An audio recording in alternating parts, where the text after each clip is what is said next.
আসসালামু আলাইকুম প্রিয় ছাদ বাগানি। মাটির ঘর ছাদ বাগানে আমরা আজকে জিও ব্যাগে লাগানো এই মরিচ দেখাবো।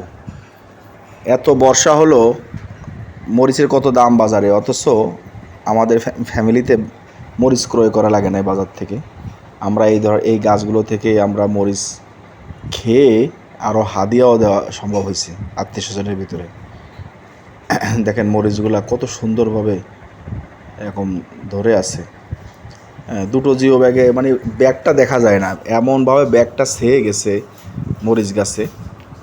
আপনি একটু দূরের থেকে দেখাই ব্যাগটা দেখা যায় কি না। এটা হলো মানে দুই রকমের মরিচ, একটা লম্বা একটা হলো গোল।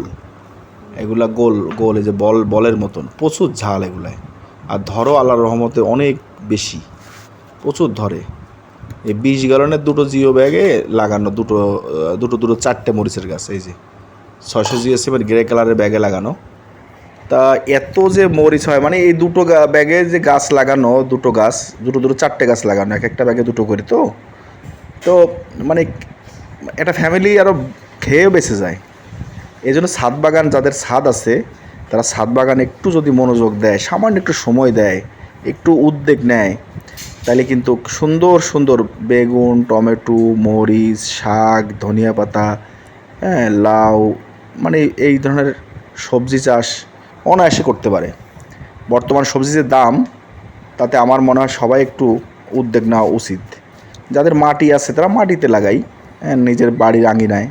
যাদের ছাদ আছে, উঠান নাই, তারা ছাদে লাগাই। তবে জিও ব্যাগে ফলন ভালো হয়, এটা নিশ্চিত। জিও ব্যাগে সবজি বলেন, ফল গাছ বলেন, যে কোনো গাছ, এটা আধুনিক পাত্র তো আলহামদুলিল্লাহ খুবই ফলন ভালো হয়। গাছের শিকড়ে অক্সিজেন পায় তো। সকলকে ধন্যবাদ। আসসালামু আলাইকুম।